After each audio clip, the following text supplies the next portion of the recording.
नमस्कार, सत श्री अकाल, आदाब, जय हिंद, जय भारत।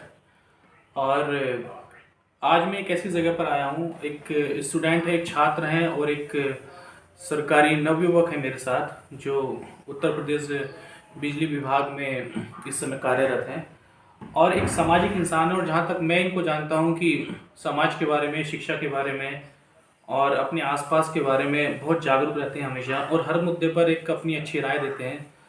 तो चलिए इनसे बात करते हैं कि इनकी सोच क्या है, समझ क्या है और किस तरीके से ये भविष्य में देखते हैं कि आने वाली जो जनरेशन है हमारी, या शिक्षा का सुधार हम कैसे कर सकते हैं। तो सर, सबसे पहले तो स्वागत है आपका मेरे यूट्यूब चैनल पर। Thank you thank you. क्या नाम है सर आपका? मेरा नाम विकास कुमार है। अच्छा, विकास कुमार जी। तो आप इसी गांव के रहने वाले हैं? हाँ, मैं इसी काम करेंगे।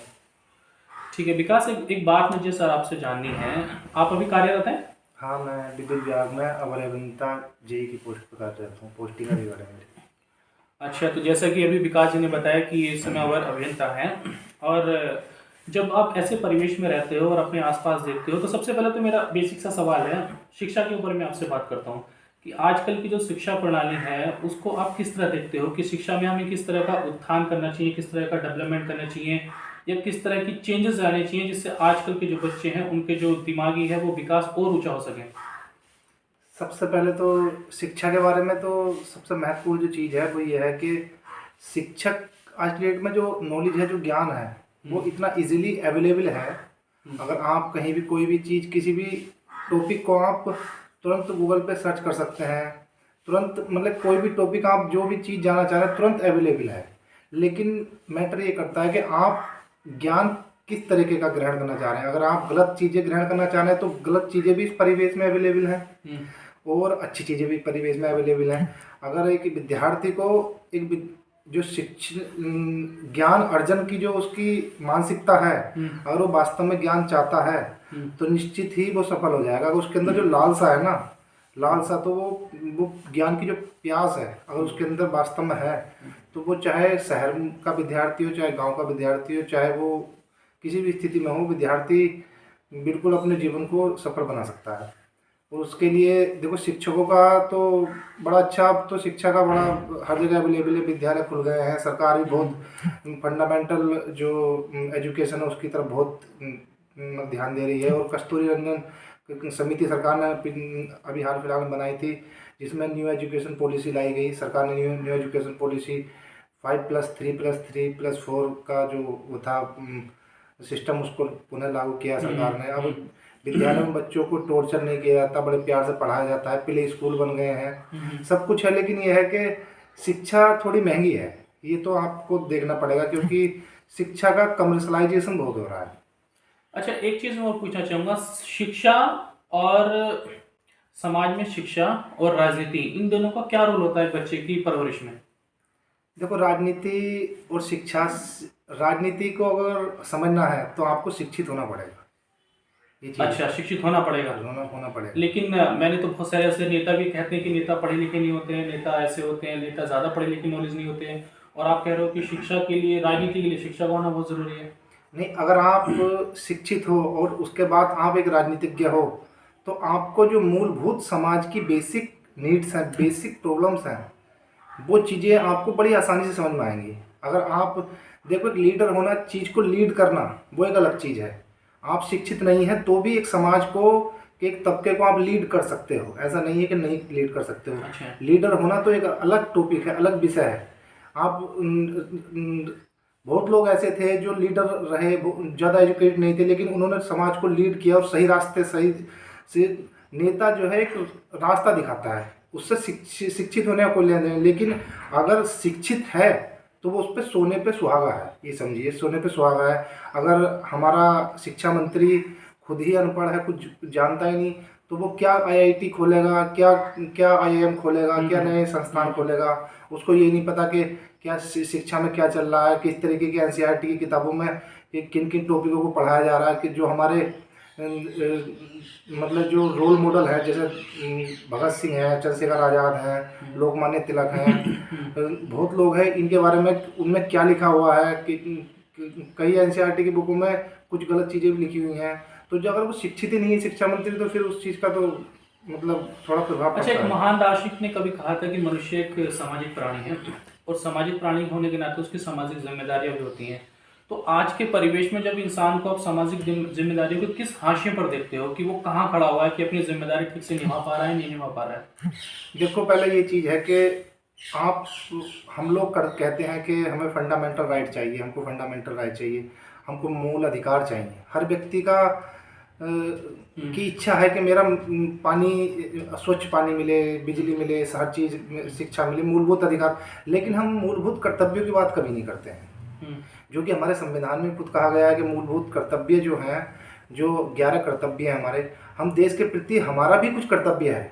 उन कर्तव्यों का निर्वहन भी तो हमें करना चाहिए। वो कर्तव्य ही तो हमें बताते हैं कि हम एक सामाजिक प्राणी हैं। तो आपके हिसाब से लोग अपने कर्तव्यों का पालन कर नहीं रहे हैं, करना नहीं चाहते हैं? असल में बस बच जाते हैं, कुछ गलत चीज़ों को देख के लोग बच जाते हैं, और मेजोरिटी ऑफ पीपल इस टाइप से हैं कि बस उनको अपने में ही थोड़ा लीन है अपने। अच्छा, एक बड़ा बेसिक सा सवाल है मेरा, मैं सॉरी टू मैं आपको डिस्टर्ब कर रहा हूँ, कि आप क्या जातिगत प्रणाली में यकीन रखते हैं? नहीं, जातिगत प्रणाली में मैं यकीन नहीं रखता हूँ, सही क्योंकि से दिल से बताना, नहीं, जातिगत व्यवस्था में यकीन है आपका, नहीं है? नहीं, मेरा जातिगत व्यवस्था में यकीन नहीं है। देखो, जातिगत व्यवस्था से देश पीछे जाता है, आगे कभी नहीं जा सकता। जातिगत तो ये सब फाउंडेशन, ये सब अब ख़त्म सी भी हो रही हैं, धीरे धीरे लोग शिक्षित हो रहे हैं, लेकिन ये चीज़ें मायने नहीं रखती। आदमी की अगर सोच डेवलप है, शिक्षित है, तो ये जातिगत कोई मसला नहीं होता। लेकिन जिस परिवेश में हम हैं, जिस समाज में हम हैं, उस समाज के एक हाशिए पर एक उच्चतम जो लोग बैठे हुए हैं चोटी पर, वो लोग हमेशा जातिगत व्यवस्था, वर्ण व्यवस्था और इस मामले में अपना जो सोच है वो ऊपरी करके रखते हैं। उस बारे में क्या कहोगे कि वो हमें नीचे लेके जा रही है, हमें ऊपर लेके जाएगी? देखो, जातिगत सोच जो है, अगर कोई व्यक्ति किसी पद पे है, किसी कहीं पे अगर वो है, तो राजनीतिक स्तर पे भी कहीं पे है, तो राजनीति तो जाति में बांट के ही चलती है। राजनीतिज्ञ लोग तो सदा ये चाहेंगे कि समाज का बाइफरकेशन रहे, सोसाइटी का बाइफरकेशन रहे, सोसाइटी जो है एक धर्म के आधार पर चीज़ें बढ़ जाएं, तो उनको इजीली हो जाता है किसी चीज़ को, डेवलपमेंट को रोक के आदमी को धर्म के नाम पे भड़काना बहुत आसान है। अच्छा। तो धर्म के नाम पे भड़काना बहुत आसान है, लेकिन शिक्षित लोग। लेकिन धर्म और जाति तो अलग अलग होती है। नहीं, धर्म धर्म में भी कुछ सब सेक्शन जो हो जाते हैं ना, सब सेक्शन हो जाते हैं, तो उसी वही वही एक जाति है। कि मान लीजिए हिंदू धर्म है, हिंदू धर्म में भी बहुत बहुत जातियाँ हो गई, मुस्लिम धर्म में उसमें कुछ जातियाँ हो गई, इस टाइप से। लेकिन मेरा ये मानना है कि ये हमारी मानसिक बीमारी है। अगर हम जाति के आधार पर किसी व्यक्ति का आकलन या किसी समाज का आकलन हम जाति के आधार पर कर रहे हैं, तो वो एक हमारी खुद की स्वयं की मानसिक विकलांगता है। अच्छा, तो आप कह रहे हैं कि मोदी साहब का जो नारा है कि सबका साथ सबका विकास, उस हिसाब से काम होना चाहिए? नहीं, बिल्कुल बिल्कुल, सबका साथ सबका विकास। उसमें कोई जाति धर्म, जो चीज़ एक गरीब को मिलेगी वही, जो योग्य है वो मध्यम वर्ग को भी मिलेगी वो चीज़, वो सब अच्छा है उनका। और सही गलत में अगर डिफ्रेंशिएशन करना हो कि सही सही क्या है, गलत गलत क्या है, तो उसको आज का जो समाज का हमारा इंसान है, मैंने कुछ चीज़ें ऐसी नोटिस की हैं जो समाज में सही को सही और गलत को गलत कहने की हिम्मत पता नहीं क्यों सामाजिक लोग कर नहीं पाते, जबकि हम जानते हैं कि मनुष्य एक सामाजिक प्राणी है। ये हम बचपन से सुनते आ रहे हैं। तो इस बारे में क्या कहना चाहेंगे आप? देखिए, सही गलत का आकलन आदमी अपने विवेक से कर पाता है, या फिर वो अपने तर्क से कर पाएगा। चीज़ों को झूठ, सही चीज़ को गलत तरीके से पेश किया जा सकता है, गलत चीज़ को सही तरीके से भी पेश किया जा सकता है, लेकिन तुम्हारा जो तर्क है, अगर वो तर्क तुम्हारा सही को सही समझने के लायक है और गलत को हटाने के लायक है, सच में से अगर झूठ है को हटाने के लायक तुम्हारा तर्क विकसित है, अगर तुम्हारा विज्ञान, मनोविज्ञान या तुम्हारा विवेक विकसित है, तो आप, मुझे लगता है कि तब आप वास्तव में एक श्रेष्ठ व्यक्ति, श्रेष्ठ नागरिक देश के हो। अन्यथा आपने अपने कर्तव्यों का जो अधिकारों की बात करते हो, लेकिन आपने सही से अपने कर्तव्यों का पालन आप समाज के लिए नहीं कर रहे हो, और गलत को गलत नहीं कह रहे हो समाज। अच्छा, एक चीज़, अगर जितनी भी चीज़ें हमारी सोच है, मेरी समझ है, जिस तरह से आप बात कर रहे हो, जहाँ तक मुझे लग रहा है कि आपकी सोच जो है वो उच्चतम श्रेणी की है, लेकिन जब आप ऐसे माहौल में रहते हो, ऐसे लोगों के बीच में रहते हो, ऐसे ऐसे एरिया में रहते हो, ऐसे समाज में रहते हो, तो क्या अपने आप को कमज़ोर महसूस नहीं करते हो कि मैं यहाँ पर अकेला हूँ और मैं सच की बात कर रहा हूँ, मैं किसी से बोलता हूँ तो वो कभी सच की बात नहीं करता है? नहीं लगता है आदमी, क्योंकि सच तो सदा अकेला ही लगा है। क्योंकि सच को तभी बोला जाता है कि सच अनमोल है। अनमोल क्यों है? क्योंकि उसका कोई मोल ही नहीं है, उसका मोल समझने वाला भी नहीं है ना समाज में। अगर आप सच के साथ हैं तो आप सदा अपने आप को अकेला ठगा हुआ महसूस खुद करेंगे। लेकिन आपकी एक आस्था जो है सच के साथ, आस्था ईश्वर की जुड़ी होती है। और सदैव तुम ये सोचो कि अगर आपके पास सच है तो आपके पास ईश्वर के प्रति श्रद्धा होगी और आपको सदैव ये लगेगा कि अगर मैं सत्य के रास्ते पे हूँ तो मैं निश्चित ही एक ना एक दिन कामयाब हो जाऊंगा। ये जो झूठ आलोचक समालोचक जो भी लोग हैं ये एक ना एक दिन मतलब अपनी मुंह की खाएंगे। तो आपके जैसे भी विचार हैं, जो भी आपका कहना है, मैं उससे पूरी तरह से सहमत हूँ और आपने बहुत अच्छी बातें कही हैं। एक चीज़ मैं अपनी जनरली पूछना चाहूँगा कि अभी राजनीतिक माहौल है और अभी इस समय विधानसभा के उत्तर प्रदेश में चुनाव होने वाले हैं, तो चुनावी रैलियों में आप जो किस तरह से अभी देख रहे हैं कि हमारे समाज का माहौल कैसा है, चुनाव कैसा है, प्रचार कैसा है।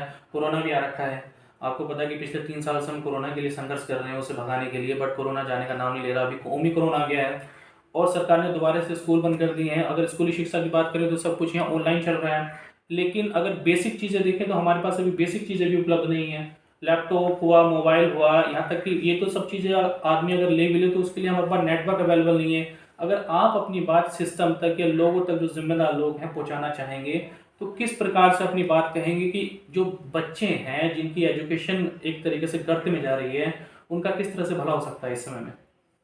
इस समय में देखो जैसे अब कोरोना चल रहा है, चुनाव भी होने हैं, तो ये तो एक मतलब कि संवैधानिक प्रक्रिया है। अगर समय से पहले, उचित समय से पहले मतलब चुनाव कराने आवश्यक ही हैं। आप क्या सोचते हैं इस बारे में, चुनाव कराना सही रहेगा इस स्थिति में या नहीं रहेगा? नहीं देखो, ये तो पॉलिटिकल इशू है, इसमें तो हम मतलब मेरी व्यक्तिगत राय तो ऐसा कुछ नहीं है कि जो सरकार को उचित वो खुद समझ जाएगी। सरकार उनके पास जो भी आंकड़े हैं कोरोना के कि किस तरीके से वेव किस तरीके से आ रही है, किस एरिया में चुनाव कराने हैं, कब चलाने हैं, वो तो सब उनका राजनीतिक स्तर जैसा भी है। लेकिन ये है कि सरकार हम लोगों से ज़्यादा समझदार है और बेहतर तरीके से। लेकिन मैं व्यक्तिगत तौर पर सोचता हूँ कि मैं तो आने वाले समय में विकास के आधार पर ही सरकार को चुनूंगा। तो आपके हिसाब से विकास हो रहा है भाजपा की सरकार में? हाँ, विकास हुआ है। अभी कुछ क्षेत्रों में देखो एकदम से तो नहीं होगा। पूर्वांचल एक्सप्रेस वे बना है, गंगा एक्सप्रेस वे बना है, बुंदेलखंड एक्सप्रेस वे बना है। सरकार तो बड़े बड़े अपने पोस्टर लगाती है, उसमें इतनी सारी योजनाएं गिनाती है कि आदमी गिनते गिनते थक जाए।